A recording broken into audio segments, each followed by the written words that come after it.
A very good evening and welcome to this Sunday's edition of Primetime News, coming to you live from our Newsfirst studios in Colombo. I'm Arundhati Mundannaik. Let's start off with a look at the stories making headlines this evening.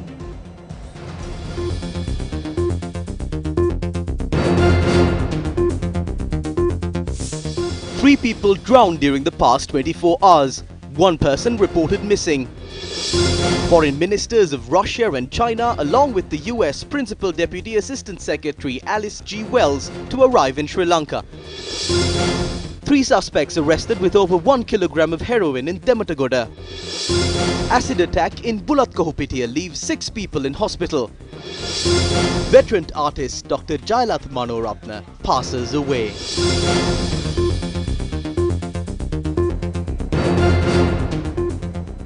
And now the stories in detail. The lives of 3 people who wanted to spend a relaxed Saturday evening at the beach ended in a tragedy. 3 youths drowned in the seas off the Camela beach in Vaikal, Venapur.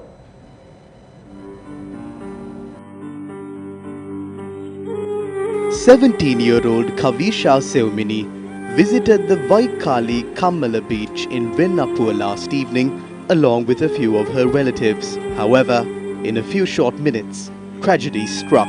Seumini was caught in a wave and pulled into the ocean.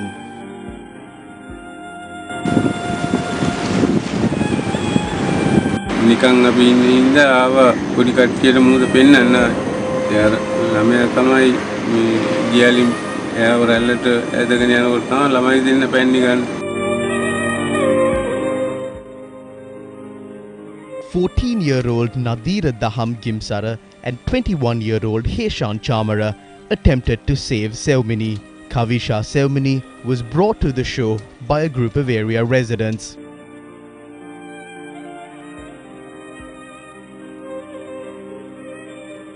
Bus මෙතනින් ගන්න try කරා බැරුව ගියා ඊට පස්සේ බෝට්ටුව බාගෙන ගිහිල්ලා බෝට්ටුවෙන් පැනලා ගිහිල්ලා තමයි කකුලකින් ඇදගෙන ආවේ. However, they were not able to save the life of Kavisha Seumini. She was a student in grade 12 at the Lanka National School. She was the second child in a family of 3 children.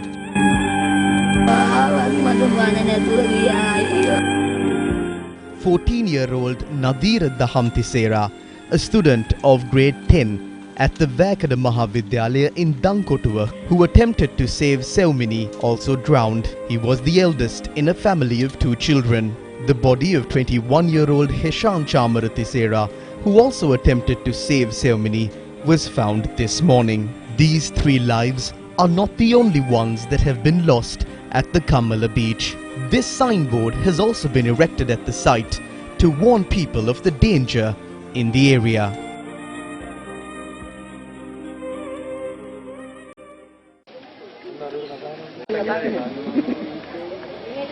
Meanwhile, a youth who was bathing in the Uyanwatta River in Bandaragama has been reported missing. The victim, who was a resident of the Millionaire area in Bandaragama, had arrived at the river along with a group of friends to bathe. The friends claimed that he drowned while bathing. The Bandaragama police, along with the residents of the area, have launched a search operation to locate the youth. As a Sri Lanka Life Saving Association, we would like to inform everyone, whether you know how to swim or not, do not swim in unknown or dangerous places. If someone is there in your surrounding, please seek their advice before doing so and act according to the instructions given to you by lifeguards. Here we have to say that this tragedy has occurred due to the negligence and their ignorance of how dangerous the current was in that area. It is usually easy for swimmers to swim in Sri Lankan waters, but it is not so safe for the people who do not know how to swim. Especially the youth with no swimming experience should stay away from the water. It can even be dangerous for swimmers because sometimes there are currents that expand for 25 to 30 meters which will drag you into the water. So there is a high chance that anyone can get caught in these currents. Now, against a backdrop where the US plans to restart Forum for Economic Talks with China, several high-level diplomats from Russia, China and the USA are to arrive in Sri Lanka. Russian Foreign Minister Sergei Lavrov is due to arrive in Sri Lanka tomorrow. The Ministry of Foreign Relations noted that the visiting Russian Foreign Minister was to meet with the Sri Lankan President and several high-ranking officials of the government. Foreign Minister of the People's Republic of China, Wang Yi, is due to arrive in the country tomorrow. The Chinese Foreign Minister is due to hold bilateral discussions with the President, Prime Minister and the Minister of Foreign Affairs. The United States Principal Deputy Assistant Secretary of State for South and Central Asian Affairs, Alice Wells, is also due to arrive in Sri Lanka tonight. The US Department of State says the Assistant Secretary of State will meet with senior government officials and members of civil society to discuss a range of bilateral and regional issues, including shared interests in a free and open Indo-Pacific region that fosters prosperity, democracy, justice and human rights. Alice G. Wells will also travel to India and Pakistan following her tour to Sri Lanka. A raid was carried out in the Dematagada area this morning.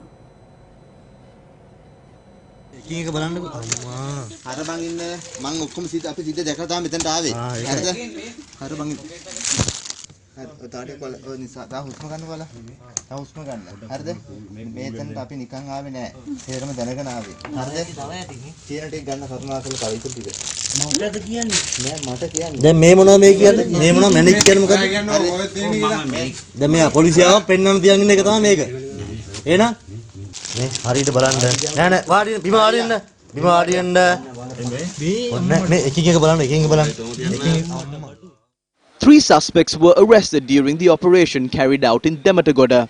1.5 kilograms of heroin was seized. Police added that they have also seized 403 grams of narcotic substance ice and 573 grams of Kerala ganja. The narcotics that were seized were valued at over 25 million rupees. According to the police, the arrested suspects are aged 42, 26 and 24 and are residents of Dematagoda. Police added that the suspects will be produced before the Maliga Kanda Magistrates Court tomorrow. The raid was carried out under the supervision of the officer in charge of the Crimes Eradication Unit of Central Colombo, IP Pathum Kumara. 4 suspects who obstructed the duty of a group of police special task force officers have been arrested. Police said the group of suspects who arrived in a 3-wheeler had obstructed the 3-wheeler where the SDF officers were travelling in along the Ampara-Lattukala road and had attacked the officers. The Forest Conservation Department has sought the support of the SDF to remove a stock of timber that were cut down illegally within the Lattukala Reserve in Uhana.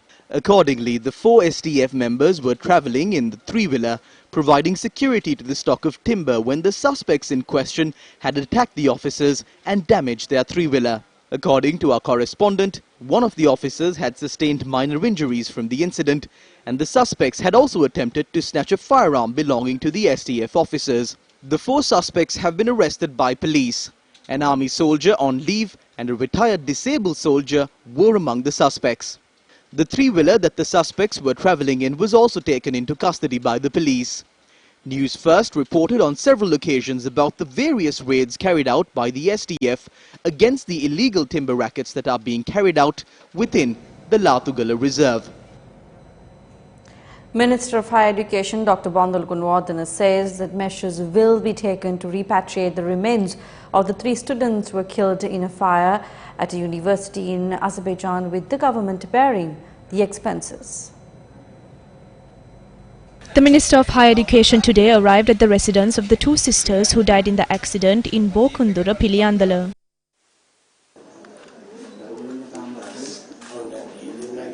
The subject minister pledged to bring the remains of the victims back to the country under government expense. 3 Sri Lankan university students aged 21, 23 and 25 studying at Western Caspian University in Baku, Azerbaijan died at their apartment as a result of suffocation from smoke inhalation due to a fire that had occurred on the 9th of January. The 3 Sri Lankan students had left to Azerbaijan in August last year. The fire had erupted in the basement of the 2-story house they occupied in the area of Beil in Baku. Foreign media added the reason for the fire was a fault in an electric circuit.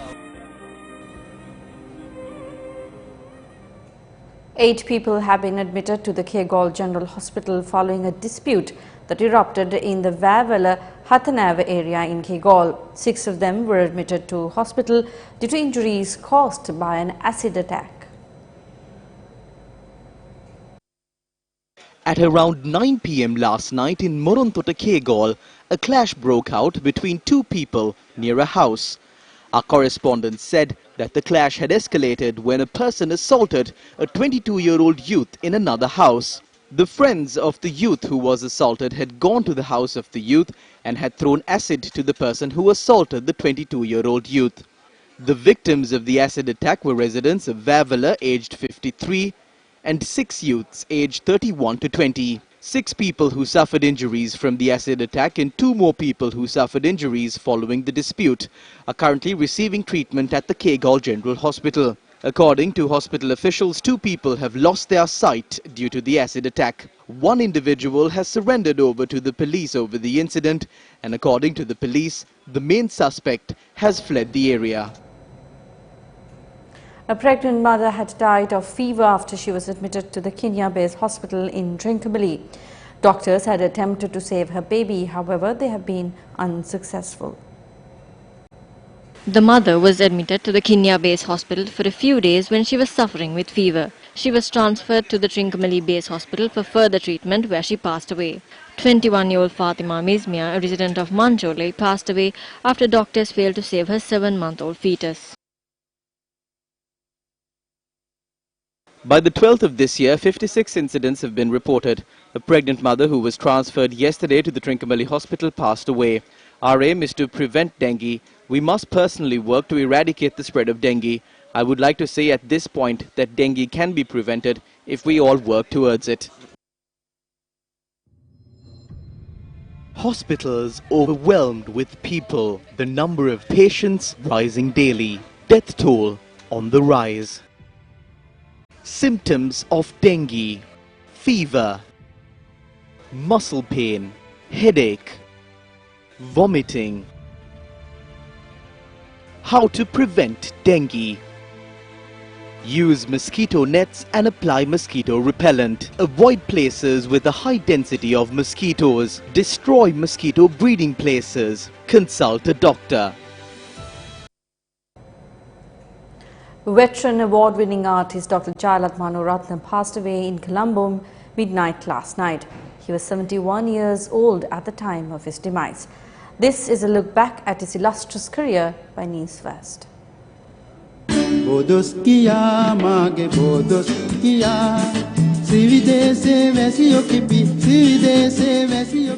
Dr. Charlatan Watson, who was born in 1948, excelled in many fields including stagecraft, cinema and teledramas throughout. Dr. Charlatan Watson, who started his theatre career during his school days, reached the pinnacle of his career when he met Professor Sarath Chandra Edrivira while he was in the university. He took part in the production of Premathi Jayati Soko when he was a second-year student at the University of Peradeniya. Thereafter, he acted in many Sarath Chandra plays such as Vesantara, Kadavalalu, Elowa Gihin Meloava and Maname.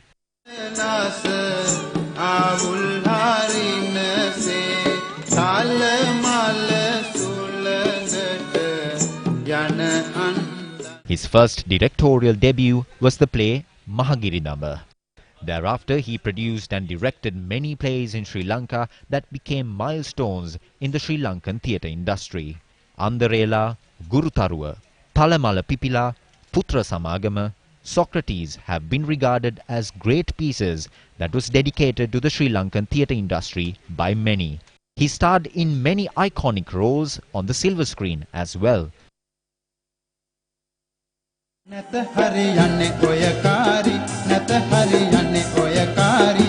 Charlatan Watson, who made his debut in Titus Totavatta's flick Handaya, went on to star in more than 30 movies.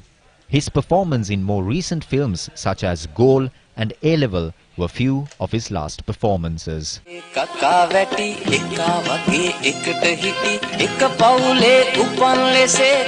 Mano Ratna, who was awarded as the Best Stage Actor, Best Teledrama Actor and Best Film Actor, was awarded the Pratibha Prabha Award in 2014. Sir, Football. football.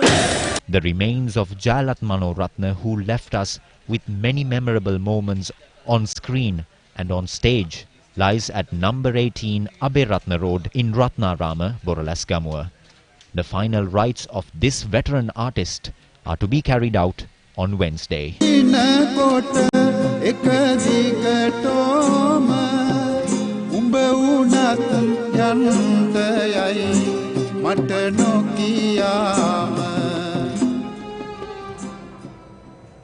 Also in local news, Chief Justice Jayanta Jayasuriya and Attorney General Dapula de Oliveira have nominated different people to take up the vacant Supreme Court seat.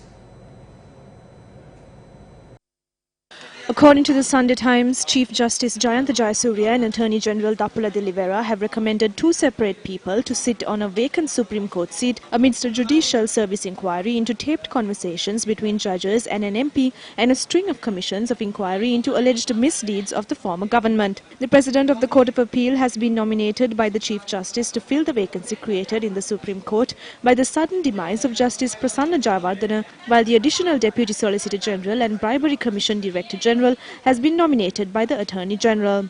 The Sunday Times further stated that a request has been made to the President to appoint someone from the unofficial bar to fill Justice Jayawardena's seat, as the late Justice was appointed to the Supreme Court from the unofficial bar. Accordingly, names of 3 President's counsels from the unofficial bar have been forwarded to the President. Meanwhile, Chief Justice Jayasuriya has directed the Secretary to the Judicial Services Commission to call for explanations from 2 sitting judges and a retired judge who allegedly discussed pending cases with former State Minister Ranjan Ramanayaka. Opposition leader Sajith Premadasa is celebrating his birthday today.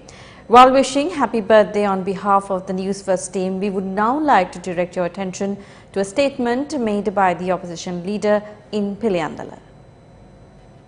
The AXA was signed in 2007. According to that agreement, Sri Lanka becomes a supply center that provides American war weaponry, ammunition and other facilities. Iran says that wherever the US is associated in the world, they will create havoc. Now our country has already been established as a supply center. We need to be careful. If we don't adopt proper security measures, we will be at risk.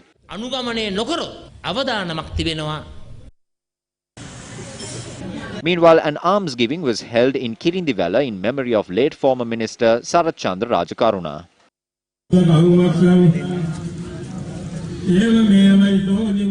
Sarath Chandra Rajakaruna, who first entered Parliament in 1977 representing the Dompe seat, represented Parliament till 2010 continuously and held several ministerial posts. Sarath Chandra Rajakaruna is the father of parliamentarian Harshana Rajakaruna and 3 other children. The opposition leader also attended the alms giving held in the former minister's memory.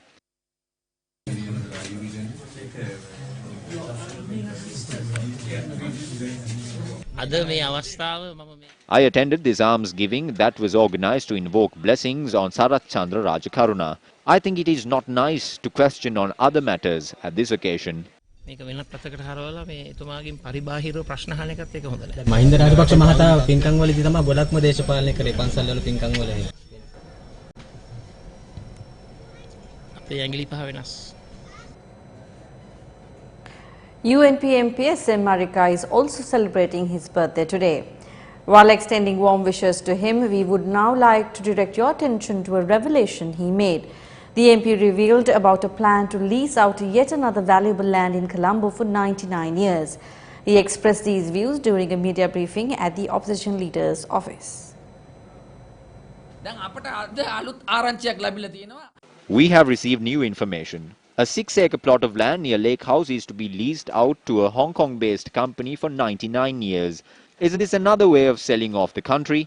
Then where is the tender procedure that they said they will adopt to ensure transparency?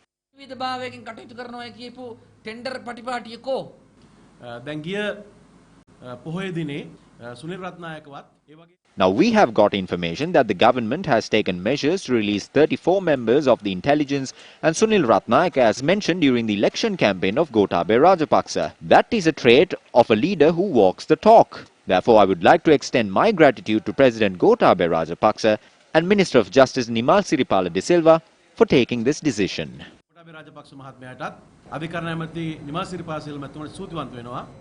The Sunday Times reported that an Emirates Boeing 777, which was diverted to the Matala Mahinda Rajapaksa airport owing to bad weather, hit a fox on landing and birds on takeoff.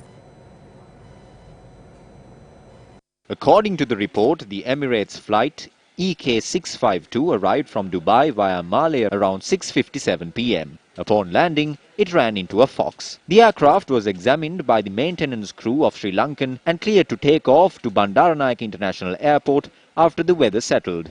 However, just minutes later the same aircraft suffered a bird strike. It was the first time since MRIA was opened in 2013 that an Emirates passenger flight used the airport. There were 73 persons on board and nobody disembarked, the airport manager said at the time, adding that it had departed after refueling. Neither the bird strike nor the fox strike were revealed to the public.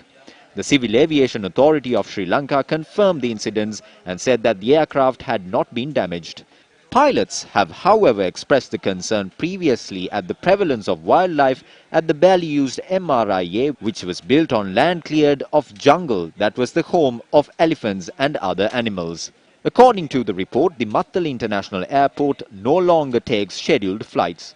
It is only used for emergency purposes. The wildlife movement on ground at an airport is a serious security concern. Are the relevant officials paying attention to these issues? If Sri Lanka is looking at ways to develop the Matala airport as an international airport, shouldn't these issues be rectified beforehand?